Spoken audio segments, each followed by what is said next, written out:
So we have 10 minutes and then we're going to break for lunch. Incredibly, the morning has gone so fast. Before we do, I just want to talk to you about what I call algorithm opportunities for 2023 and beyond, and the digital landscape that we are living in. So I've had a few businesses over the years, all of which have essentially, sometimes I wish I was like some of you product brand creator guys, where you're so thoughtful, you've created these amazing products, and I'm like, I think I'm more of an algorithm person.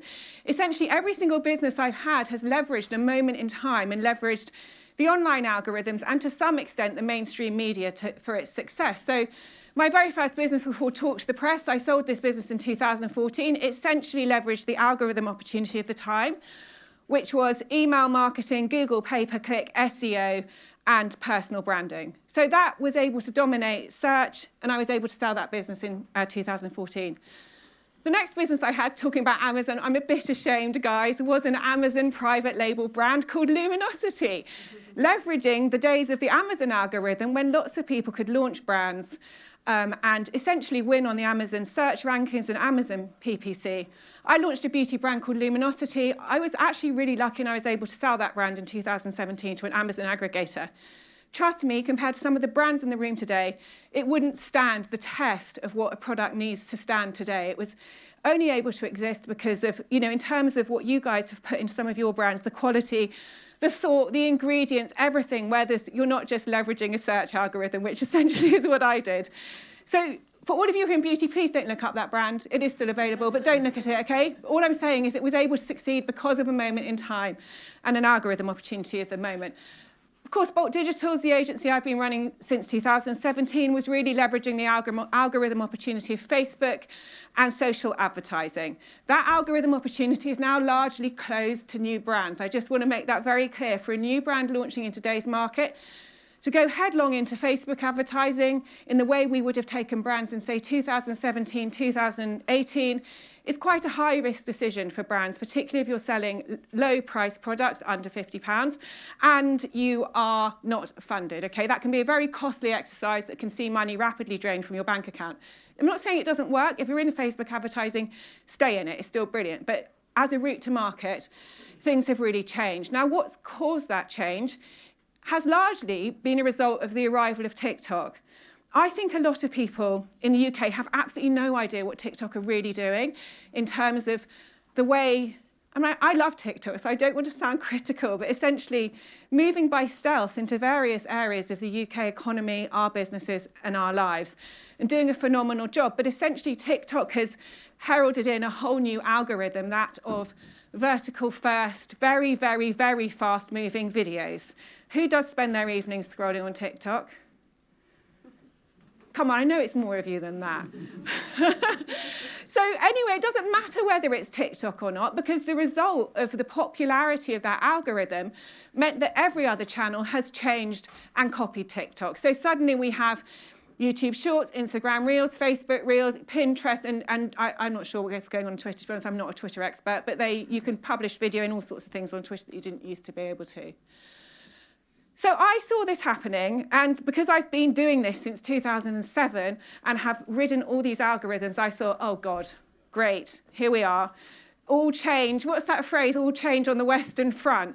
And I thought, right, this is a new algorithm. I'm obviously going to need to be able to win at it, but I'm certain I'm going to fail at it. This is me last year. I was 100% I was certain I was going to fail because I thought, my God, this isn't a maths-based algorithm in the same way as the others, where you can essentially buy your way into that maths-based algorithm. This is one that requires content production at a scale in which we've never done before. Now, at the time in Bolt Digital, we had a relatively good production. Those of us who've been former clients, many of you we've produced creatives for, I was always pretty proud of our production. We did good work. We had a high volume of assets moving through it, but nothing like what you would need for this new algorithm, nothing at all. And our cost of production, being here in the UK with the team that we had, made it just flat right impossible. It was like, right, the maths do not add up. There is absolutely no way that this team is going to be able to produce this volume of assets at a cost that is remotely acceptable. So therefore, I'm definitely going to fail at this algorithm, and that's going to be a problem because, generally I like to win at these algorithm games. So there's only three options, I think, if you want to win at this TikTok algorithm, which is, when I say TikTok, is everywhere. Firstly, be lucky enough to be an amazing content creator. Be lucky enough to be one of those people who just picks up your phones and makes amazing viral videos. Do we have any of those types in the room? No. I mean, normally there's a few around. I'm surprised.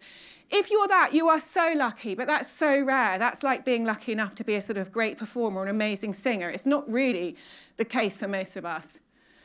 Number two, be lucky enough to recognize the shift and employ people who can do that, and to have enough money to employ those people. You're going to need, a relatively large number of people who are amazing content creators.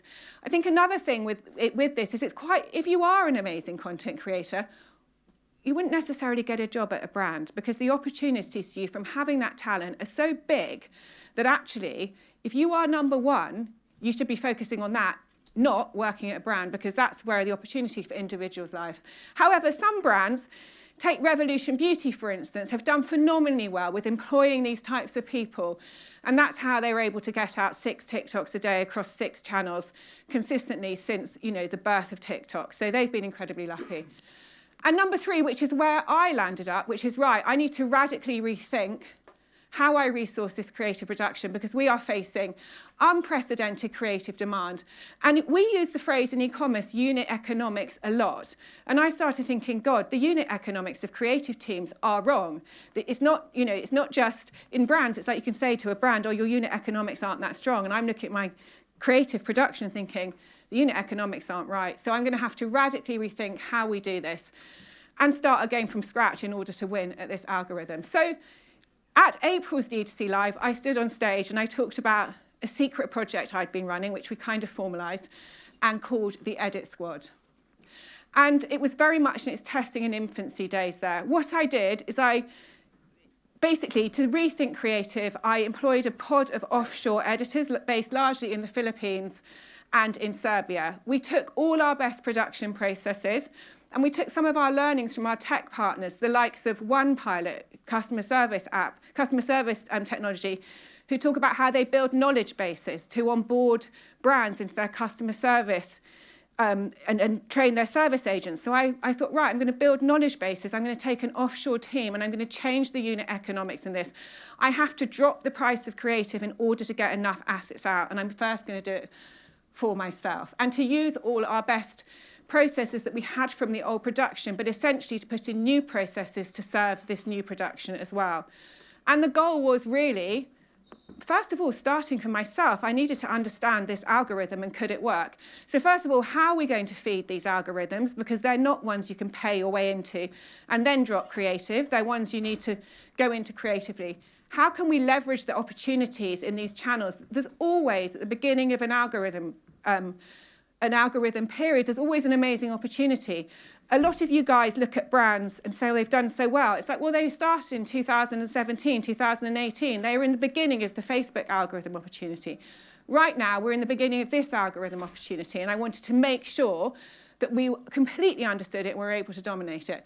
And finally, because it's only going to get worse, guys, right? Only more people are going to pour into these channels. It's going to get, just like it did in all the other algorithm opportunities, it's going to get more competitive. How do we keep it so the costs are low? Because the volume of production is definitely going to be higher than we've seen before. So my goal was, how can I solve the production pain for myself and for the brands we work with for less than the cost of one person's average salary? Bearing in mind, I used to employ a really large creative team that cost me hundreds of thousands of pounds per year. So this was the level to which I was radically rethinking this. So TM Lewin in the room, they heard my talk in the April DTC Live, and it was very much like, this is a test, we've done it for ourselves, these guys have onboarded and they're at the infancy of their journey of the Edit Squad. Please talk to them about their experience there over there. But thank you to TM Lewin for putting your trust in me, that we had created something that might be of use to you, which I believe it will be. So now I just want to talk you through a case study of what actually happens when vertical videos are deployed at scale and this algorithm opportunity is leveraged.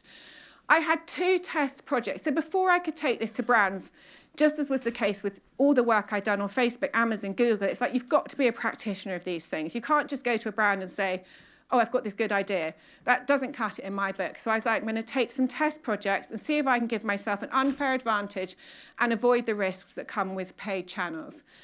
So the test projects are as followed.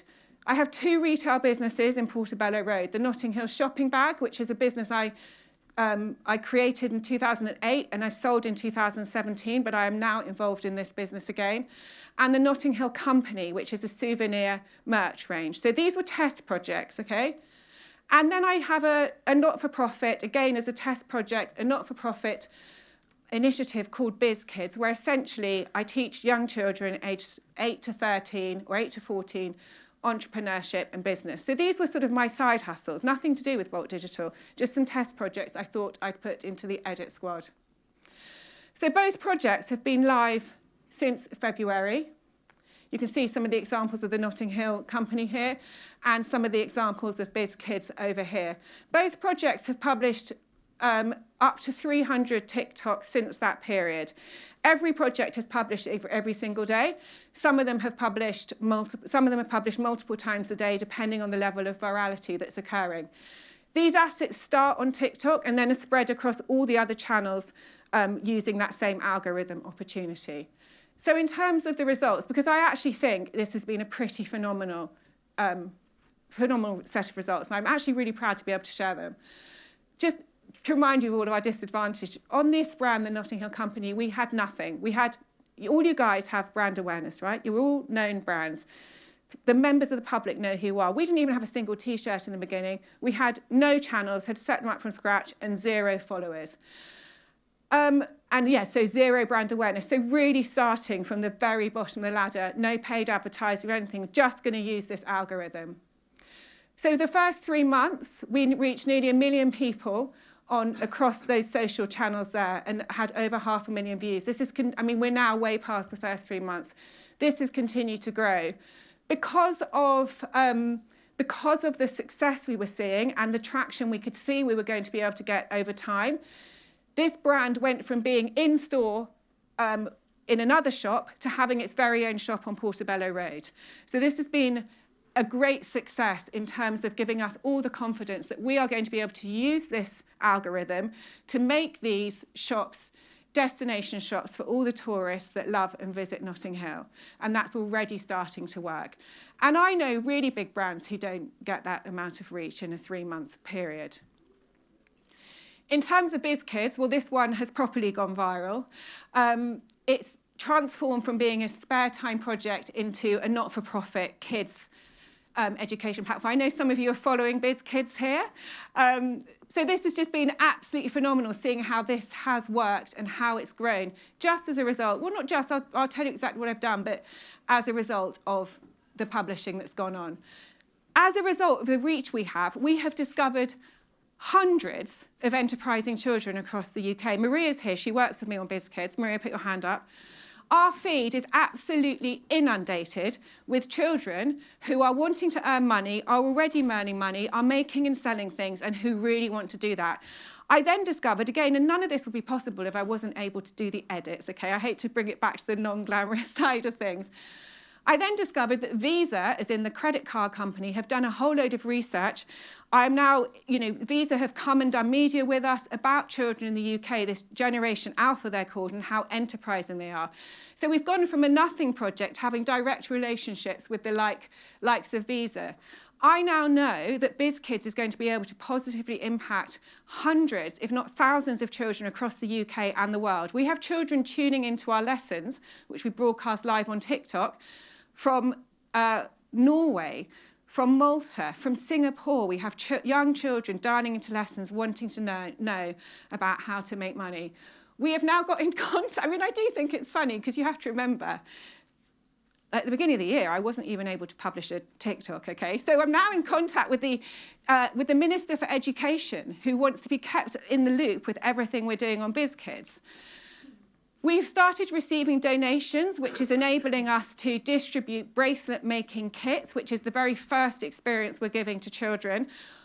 So we have had our first donation, and as a result, we've got 20 bracelet-making kits going out to children. We had way more children enter for bracelet-making kits than we are able to give bracelet-making kits to, because this is like literally just a spare time project. And that has been absolutely incredible. What is very clear, because for the first time, because of the reach we're able to get, we're able to attract people into our survey. For the first time now, we're able to quiz these children. We're able to see they're from disadvantaged families, the parents from disadvantaged families. So you can suddenly see how something could have a tremendously positive impact, which you wouldn't have even known about. And we've got support from high-profile individuals such as Simon Squibb, who's a massive entrepreneurship influencer, and Thea Paphitis, who has also been very vocal about what children are learning in school. And that's, where it all started, is I felt there were certain things that children needed to learn in school. So I think my main point is that although this all sounds great and very exciting and all this sort of stuff, that's cool, but what actually happened is I sorted the production. That's underlying this is the heartbeat of a production. I have sat in rooms with brands and they've been describing to me how they're going to get their content done and what they're going to need. And they've sat and they've talked and blah, blah, blah, and blah, blah, blah, and blah, and this and that. And in the end, it's going to be like 25 or 30 grand a month. And I'm thinking, God, I can do all that for 2 grand a month. So if you want to do that and spend the 35, then that's cool, that's on you. And I'm thinking, wow, what power you have when you sort the production using this sort of methodology, because the cost drops to that extent and suddenly you don't have to worry about whatever it was that was going to add up to 35 grand a month. So we do have a beta test running at the moment for the Edit Squad to allow people, essentially what we've done, it's on the next slide actually, but to allow people to leverage AI, geography and technology to rapidly change the underlying unit economics of creative teams. We've got some TM Lou and I are in our beta test, as are This Works, and all the brands that have come into it are really people who I knew who thought, well, we'll see what Tash is up to and see if she's found anything of interest. So thanks to those guys.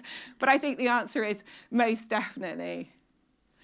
So the suitability criteria for this offshore production, it works for brands who have assets but whom don't have the production. That's very common. We see brands putting a lot of resource into shoots, all sorts of stuff. They have a lot of people in their creative team. They just don't have the actual production of the videos. That's what's missing. It's for brands who do have a social media or community person, because we try and empower the brands to run their own Edit Squad because it sits with them. And finally, it's for brands who want an unfair advantage in this space and who do feel that the algorithms have changed and that they'd like to be able to leverage these algorithms at an acceptable cost. Just coming on to the costs. I've done a lot of research into what is going on with creative teams, because I used to really blame individual people. So this is a sort of terrible admission as a CEO, but when I was running, when we had the much larger creative team, I used to look around and think, it's this person, it's that person. If they could just do this, then our production could be faster. And it wasn't until I actually started really looking into this that I understood, and this is what people say all the time, it's never one person, it's never about that, and how wrong I was to have thought those things. I didn't say them, by the way, just thought them in my head. In actual fact, we have a lot of forces colliding together in the UK, from a cost of living crisis, real-time output levels, which means that the cost of creative here in the UK is only going to go up. To give you an example, if you take the average in-house brand creative team and then look at the output, the average price per video that a brand will pay in the UK is between £375 to £1,500 a video. If you are trying to publish 1 asset a day or 2 assets a day, that quickly becomes cost prohibitive. When you move it into the Edit Squad production, we're leveraging geography, we're leveraging technology, and we're leveraging AI, and a whole load of quite strict processes, really. The average cost per video drops to £12 to £15. So suddenly, if you're looking at these numbers, then actually dominating on those channels doesn't seem as impossible as it might do when you're looking at those numbers above. So we're about to go to lunch, but as you go to lunch, I'd just like you to leave you with some questions, which is, do you think it would make a difference to your brand if you were able to publish with ease this vertical content across all these platforms?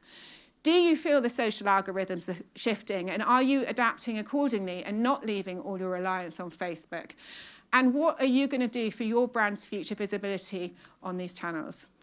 And with that, it's time for lunch. So everybody, food should have arrived, I hope. We have a lunch break. If we could be all back in here for 1:15, make sure you all talk to each other. meet each other and grab loads of food and see you back here at 1:15.